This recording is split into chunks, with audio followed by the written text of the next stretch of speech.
தாளில் ஒரு கேள்வி வந்துள்ளது. கிறிஸ்டோபர் லோபோ கேட்டுள்ளார். கேள்வி: செப்டம்பர் 11 தாக்குதல் உள்ளிருந்து செய்யப்பட்ட காரியம் என்பதை எப்படி நிரூபிக்கிறீர்கள் என்று. சகோதரர் லோபோ கேட்கிறார், செப்டம்பர் 11 ஒரு சதிவேலை என்று எப்படி தெரியும் என்கிறார். என்னிடம் ஆதாரம் இருக்கிறது. மீண்டும் கூறுகிறேன், மற்றவர்கள் நிரூபித்து விட்டார்கள். சில நாட்களுக்கு முன்பாக பத்திரிகையில் ஒரு செய்தி வந்திருந்தது. அதாவது 75 அமெரிக்க புரொஃபசர்கள் எழுதியிருக்கிறார்கள். அவர்கள் நம்புகிறார்கள் செப்டம்பர் 11 நடந்தது சதிவேலைதான் என்று. அந்த கட்டுரையில் சொல்லப்பட்டிருந்தது. டைம்ஸ் ஆஃப் இந்தியாவில் வந்தது. செப்டம்பர் 7 என்று நினைக்கிறேன். அதை எழுதியது 75 புரொஃபசர்கள், விஞ்ஞானிகள், அமெரிக்காவின் பல்வேறு பல்கலைக்கழகங்களை சேர்ந்தவர்கள். செப்டம்பர் 11 நடந்தது ஒரு சதிவேலை என்று நம்புகிறார்கள். வெள்ளை மாளிகையில் இருக்கும் சில அரசியல்வாதிகள் தான் இந்த தாக்குதலை செயல்படுத்தினார்கள். இரட்டை கோபுரத்தை அழித்தார்கள். அதற்கு ஒரு முக்கியமான காரணம் என்னவென்றால், அப்பொழுதுதான் எண்ணெய் வளம் மிக்க பல்வேறு நாடுகளை தங்களது பிடிக்குள் கொண்டு வர முடியும். அனைவரும் அறிந்த ரகசியம் இது. அதில் சம்பந்தப்பட்ட புரொஃபசர் ஒருவர் ஸ்டீவ் ஜோன், அவர் கூறுகிறார், இதை எங்களால் நம்ப முடியாது. 19 கடத்தல்காரர்கள் எங்கேயோ ஆப்கானிஸ்தானின் குகைகளில் இருந்து வந்தவர்களால் இப்படி ஒரு காரியத்தை செய்ய முடியுமா? அதுவும் தொழில்நுட்ப ரீதியான செயல். செய்திருக்க முடியாது. இறைவன் அருளால் இந்த உண்மையை நாங்கள் தெரிந்து கொண்டோம். இதை உலகறிய சொல்கிறோம். அரசாங்கம் கூறுவதை நாங்கள் நம்பவில்லை. அவர்கள் அரசு கூறுவதை நம்பவில்லை. அதல்ல, மீண்டும் அவர் கூறுகிறார், நாங்களும் பேராசிரியர்கள், விஞ்ஞானிகள் தான். எங்களுக்கு தெரியும், இரும்பு தூண்கள், அதுதான் அந்த இரட்டை கோபுரம். விமான எரிபொருள் மூலம் அதை உருக்கும் உஷ்ணத்தை ஏற்படுத்த முடியாது. அதே நேரத்தில் அந்த இடத்தில் முறையாக வெடிகுண்டுகள் வெடித்திருக்க வேண்டும். அதனால் தான் அந்த கட்டிடம் விழுந்திருக்க வேண்டும். இல்லை என்றால் விழுந்திருக்காது. இது பற்றி நிறைய டேப்புகள், நிறைய புத்தகங்கள் வந்துவிட்டன. அதில் பலவற்றை நான் படித்திருக்கிறேன். ஸ்டீவ் ஜோன்ஸின் உரையின் வீடியோ பதிவையும் நான் பார்த்திருக்கிறேன். நேற்று பத்திரிகையில் இன்னொரு செய்தி வந்தது. 3 நாள் கழித்து புரொஃபசர் ஸ்டீவ் ஜோன்ஸை கணக்கை முடித்து அனுப்பிவிட்டார்கள். எண்ணி பாருங்கள், சம்பளத்தை கொடுத்து. எத்தனையோ டேப்புகள் வந்துவிட்டன. நீங்களும் பார்க்கலாம். அதில் ஒன்றின் பெயர் லூஸ் சேஞ்ச். செப்டம்பர் 11 21 வயது அமெரிக்க இளைஞரால் தயாரிக்கப்பட்டது. அதில் அனைத்தும் பதிவு செய்யப்பட்டிருக்கிறது. இப்படி நிறைய இருக்கிறது. இந்த செப்டம்பர் 11 சம்பவத்தை நிறைய வீடியோ கிளிப்ஸ் உள்ளன. ஃபாக்ஸ் சேனல், CNN, நிறைய நியூஸ் கிளிப்பிங்ஸ், பேட்டிகள் எடுக்கப்பட்டன. இதெல்லாம் வைத்து டாக்குமெண்ட்ரி தயாரித்தார். அவர் கூறுகிறார், அதை நேரில் பார்த்த மக்கள் அந்த விமானத்தை பார்த்து, அது பயணிகள் விமானம் அல்ல, அது ராணுவ விமானம். ஏனென்றால் அதில் ஜன்னல்கள் இல்லை. அது தாக்க வரும்பொழுது, அந்த கோபுரத்தை அது நெருங்கும் பொழுது அதன் இறக்கையிலிருந்து நெருப்பு வருவதை காண முடிகிறது. கோபுரத்தை விமானத்திற்கு முன் தாக்குகிறது. இதை பற்றி அவர் மேலும் கூறுகையில் அவர் கூறுகிறார், அவரிடம் சில ஸ்டேட்மெண்ட்ஸ் இருக்கிறது. அந்த இரட்டை கோபுரத்தை கட்டிய கம்பெனி, அந்த இரட்டை கோபுரத்தை கட்டியவர்கள் கொடுத்திருக்கிறார்கள். இது சாத்தியமே அல்ல. அந்த இரட்டை கோபுரம் அத்தனை வலுவான இரும்பு தண்டவாளங்களை கொண்டு அமைக்கப்பட்டது. விமானத்தால் தகர்க்க முடியாது. அது கீழே விழ முடியாது. ஏனென்றால் அந்த எரிபொருள் 1000 டிகிரி உஷ்ணத்தில் தான் எரியும். 2000 டிகிரி உஷ்ணம் இருந்தால் கூட அந்த கட்டிடத்திற்கு எதுவும் ஆகாது. 10 நாட்கள் கழித்து அந்த ஸ்டேட்மெண்டை அப்படியே மாற்றிவிட்டார். அப்படியும் இருக்கலாம், விமான எரிபொருள் அந்த கட்டிடத்தை பாதித்திருக்கலாம் என்றார். ஆனால் அந்த ஸ்டேட்மெண்டை கொடுத்த புரொஃபசர் அவருடைய ஸ்டேட்மெண்டை மாற்றவில்லை. அதனால் அவரை வெளியேற்றிவிட்டார்கள். அதன் பிறகு அவர்கள் என்ன செய்தார்கள்? நான் சொல்லிக் கொண்டிருக்கும் இந்த டாக்குமெண்ட்ரியில் இரட்டை கோபுரம் கீழே விழுந்த பொழுது வெடிபொருளை வைத்து எப்படி ஒரு பில்டிங்கை கீழே சாய்க்கிறோமோ அப்படிதான் இருந்தது. அதன் பிறகு அவர் நிறைய புள்ளி விவரங்கள் தருகிறார். நியூயார்க் நகரில் 40 அடுக்கு 60 அடுக்கு எத்தனையோ பெரிய கட்டிடங்கள் உள்ளன. எத்தனை மணி நேரம் எரிந்தும் அவை ஏதும் கீழே விழவில்லை.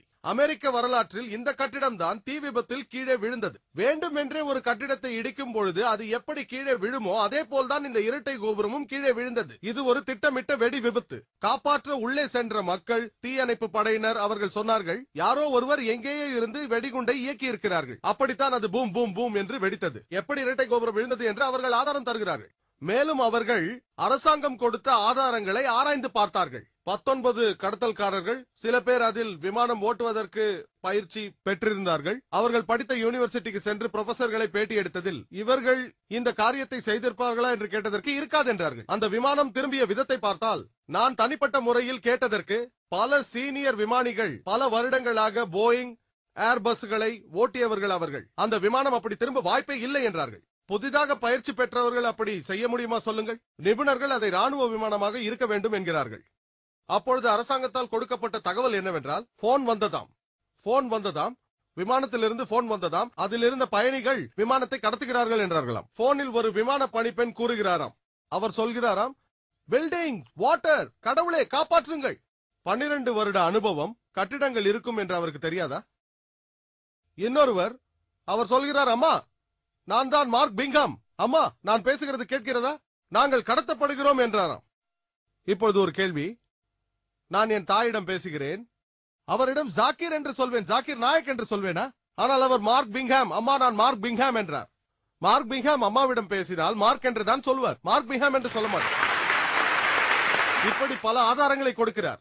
தாயிடம் பேசும்போது குடும்ப பெயரையா கூறுவீர்கள்? சோ கிடைத்த ஆதாரங்கள், பதிவுகள் அனைத்தையும் பார்க்கும் பொழுது அதை வைத்து சர்வே செய்ததில் 32,000 அடி உயரத்தில் மொபைல் போன் வேலை செய்யுமா?